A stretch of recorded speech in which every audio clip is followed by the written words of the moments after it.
स्फुरद्दशनद्रंष्ट्रा सा भीमरूपापि भूमिप रूपसौभाग्यकान्तीनां सा Savitri. Book 7. The Book of Yoga. Canto 4. The Triple Soul Forces. Page 518. Yet grandiose were the essence of that cry. A cosmic pathos trembled in its tone. I am the mind of God's great ignorant world, ascending to knowledge by the steps He made. I am the all-discovering thought of man. I am a God fettered by matter and sense, an animal prisoned in a fence of thoughts, a beast of labor asking for his food, a smith tied to his anvil and his forge.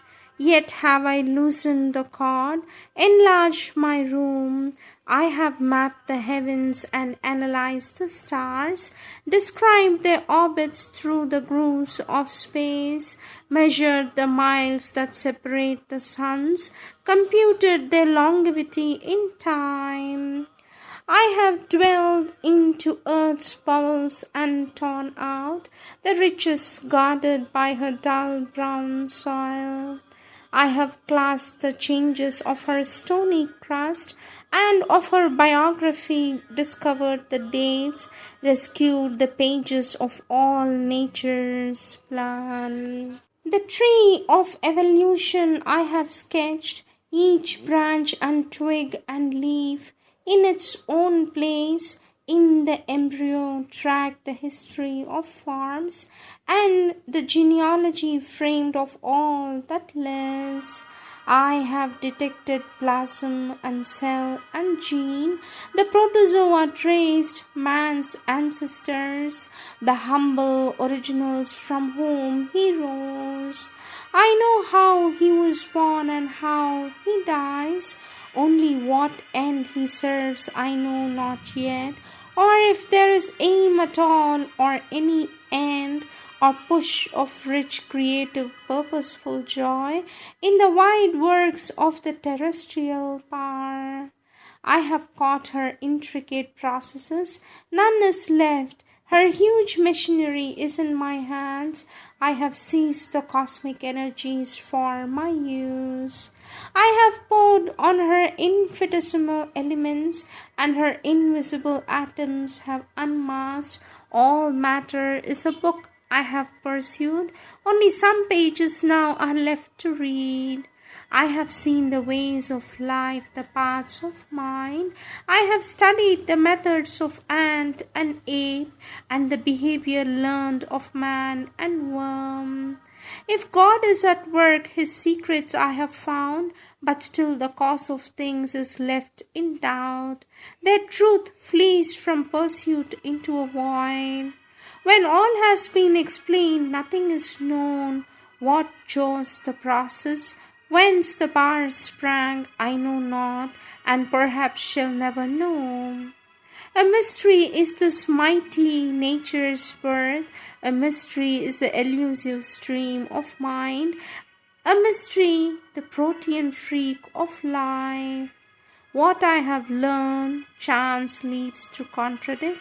What I have built is seized and torn by fate. I can foresee the acts of matter's force, but not the march of the destiny of man. He is driven upon paths he did not choose. He falls trampled underneath the rolling wheels. My great philosophies are a reasoned guess. The mystic heavens that claim the human soul are a charlatanism of the imagining brain. All is a speculation or a dream. In the end, the world itself becomes a doubt. The infinitesimal jest mocks mass and shape. A laugh peals from the infinite's finite mask. Perhaps the world is an error of our sight, a trick repeated in each flash of sense. An unreal mind hallucinates the soul with a stress vision of false reality, or a dance of Maya wheels the void unborn. Even if a greater consciousness I could reach, what profit is it then for thought to win a real which is forever ineffable, or hunt to its lair the bodiless self, or make the unknowable the target of the soul? Nay, let me work within my mortal bounds, not live beyond life nor think beyond the mind. Our smallness saves us from the infinite. In a frozen grandeur, lone and desolate, call me not to die the great eternal death, left naked of my own humanity, in the chill vast of the spirit's boundlessness. Each creature by its nature's limits lives, and how can one evade his native fate? Human I am, human let me remain, till in the inconscient I fall dumb and sleep. A high insanity, a chimera is this, to think that God lives hidden in the clay, and that eternal truth can dwell in time and call to her to save our life and world. How can man grow immortal and divine, transmuting the very stuff of which he is made? This wizard gods may dream, not thinking men. And Savitri heard the voice, the warp answer heard, and turning to her, being of light, she spoke, Madonna of light, mother of joy and peace, thou art a portion of myself put forth to raise the spirit to its forgotten heights and wake the soul by touches of the heavens.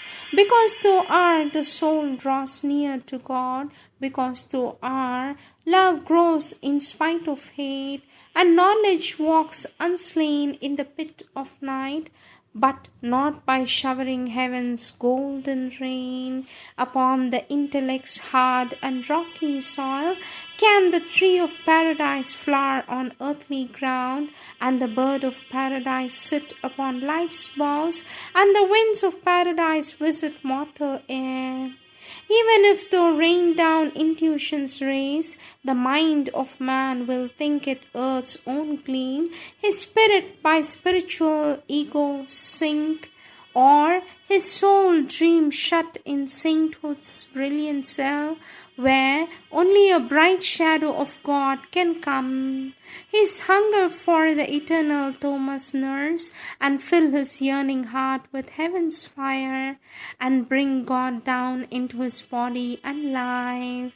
One day I will return his hand in mine, and thou shalt see the face of the Absolute. Then shall the holy marriage be achieved. Then shall the divine family be born. There shall be light and peace in all the worlds. End of Canto 4.